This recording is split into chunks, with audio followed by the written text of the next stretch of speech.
mengharuskan itu semuanya. Dan yang luar biasanya seluruh para sahabat radhiyallahu anhum itu wafat sesuai dengan prediksi Rasulullah SAW. Nah ini mah babnya kemujizat Rasulullah yang kemudian dalam istilah akidah disebut bisyarat nubuwah. Bisyarat itu kabar-kabar gembira. Walaupun itu kematian, walaupun apa namanya, tetap itu dianggap kabar gembira karena itu adalah dari Rasul.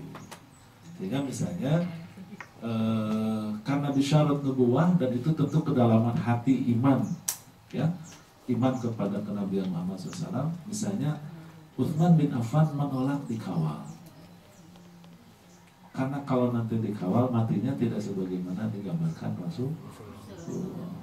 Menolak dikawal, walaupun kalau diteori-teorikan tetap mati juga karena jumlah pemberontak banyak sementara sahabat sedikit. Terus Utsman sedikit. Cuman nanti kalau dikawal jadi nggak jelas matinya. Jadi jelas matinya karena dalam bisyarat nubuwah nggak jelas matinya. Sehingga sampai hari ini tidak diketahui fulan A, B, C siapa yang membunuhnya tidak diketahui sampai dengan hari ini. Karena itu adalah bisyarat nubuwah. Yang tahu siapa? Hanya Utsman dan para pembunuhnya serta Allah Subhanahu wa taala yang memiliki takdir. Ya, tentu saja para pemberontak tidak mau ngaku. Kalau ngaku kan dipancung. Kalau ngaku satu kan ngaku yang lain. Mereka kompak tidak ngaku. Kalau kita tanya Utsman, sudah kebun meninggal, sudah syahid Utsman yang bisa ditanya. Dan inilah yang menjadi problem perselisihan antara Muawiyah dan Ali. Apakah bisa diusut? Bisa. Bisa diketahui. Ali bisa, siapapun bisa mengusutnya. Tetapi kondisi politik tidak memungkinkannya. Karena sang pemberontak sudah dan segala macamnya. Saya sengaja ceritakan itu menunjukkan bahwa mungkin dibuka, tetapi itu kenabian. Dia adalah mukjizat bisyarat. Ustaz kan katanya tukang ramal bisa, ya bisa. Tukang ramal ahli nujum memperkirakan, walaupun tidak akan memolongokkan, ya begira ya, tetapi memelengkan. Molongo tuh terbuka menganga besar, kalau melengnya itu terbuka kecil, hanya kecil saja tidak bisa membukanya. Cuman sayang, itu adalah syirik. Nah kalau sudah syirik biasanya akan lupa kepada Allah. Dan kalau jin yang dilibatkan secara langsung, maka Allah mengatakan fasaduhum rahaqa. Maka si jin akan menambahkan kepada manusia yang minta tolong dibukakan pengetahuan tentang masa depan semakin durhaka. Atau dalam tafsir lain, maka si manusia yang meminta kepada jin itu membuat jin itu menjadi lebih durhaka lagi kepada Allah dengan persyaratan yang lebih sulit. Ya, tahu ilmu tumbal menumbal? Ya, tumbal menumbal itu dari mulai apa? Dari mulai ayam putih, ayam hitam, ya, sampai kemudian orok, ya, sampai kemudian harus menzinahi perawan atau perempuan berzina dengan laki-laki yang baru pertama kali seumur hidup berhubungan seks, misalnya anak kecil 11 tahun, itu kemudian itu kan tumbang, namanya syirik itu fazaduhum rahaqa, semakin durhaka dan semakin durhaka. Oleh karena itu sudahlah, kita jangan ngintip-ngintip masa depan. Apa yang kita lakukan sekarang, memilih yang terbaik yang ada di depan kita. Ya, sholat waktunya sudah ada, tinggal dilakukan. Sedekah tinggal dibayarkan. Kalau perempuan aurat dan laki-laki juga sama segera ditutup. Ya, kalau jihad diikuti, kalau PKS ikut, kita dukung gitu aja. Nah, masa mau pilih partai lain aja. Pilihannya sudah jelas.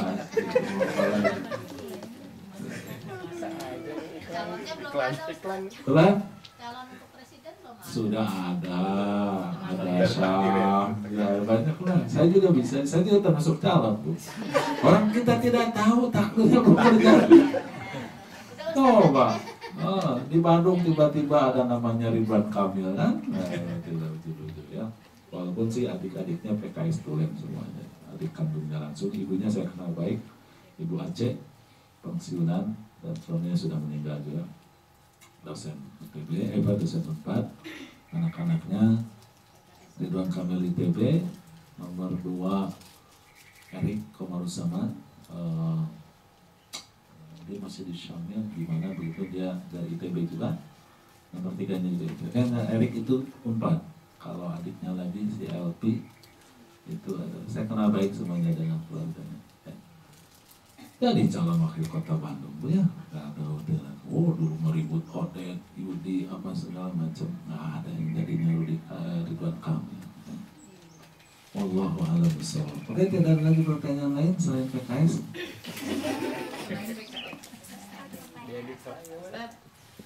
Ya, kenapa Ibu?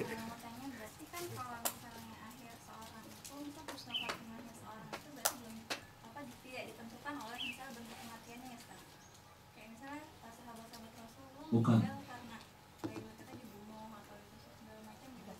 Pentingnya sebelum mati la ilaha illallah aja itu husnul khotimah.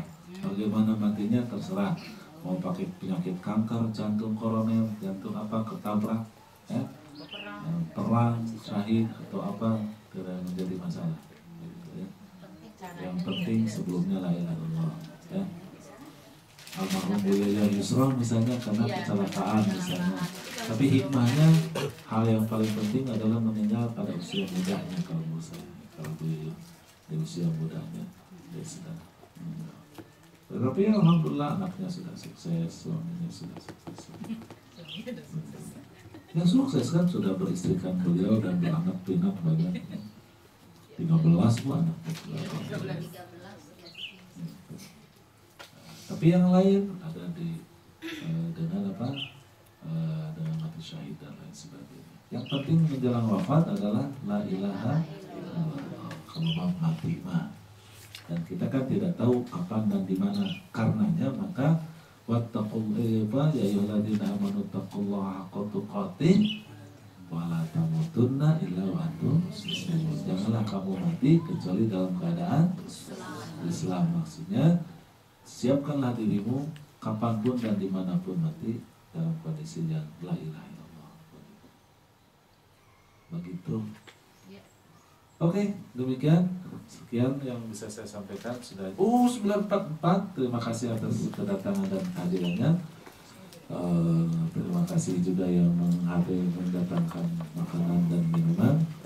Terima kasih juga bagi yang terkantuk-kantuk. Karena saya lihat ada 2-3 orang terkantuk-kantuk. Saya yakin bukan karena nonton bola, tapi habis tahajud.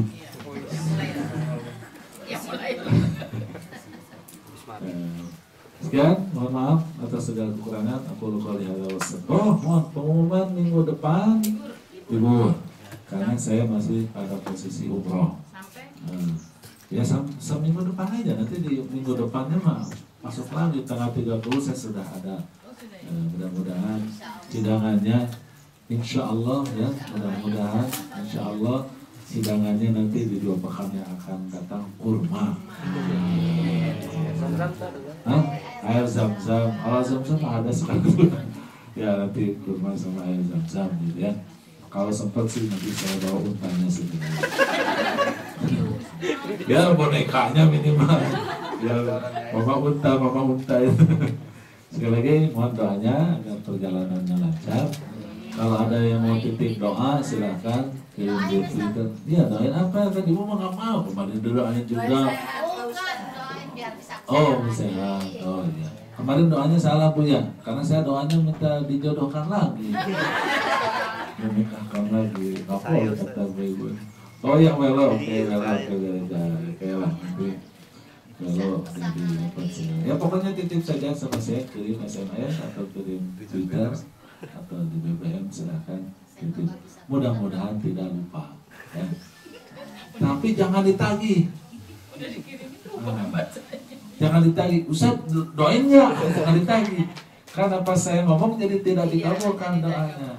Jadi imam babnya bab kepercayaan aja. Saya kan tidak sah doanya kan kalau diketahui kan doa bizahril ghaib itu salah satu kriterianya adalah doa yang tidak diketahui oleh orang yang didoakannya. Jadi jangan ditagih, pokoknya pesen aja, yakin aja. Soal Ustadz Hilman lupa, biarin karena Ustadz Hilmannya manusia, ya, bukan Tuhan. Nah Allahnya nggak tahu, walaupun sudah dititip Allah mah dengar, walaupun Anda tidak mendoakannya Allah akan mengabulkannya. Allah Ta'ala artinya apa menurut ya. Sekian, terima kasih. Aku qouli hadza wa astaghfirullahaladzim. Wassalamualaikum warahmatullahi wabarakatuh.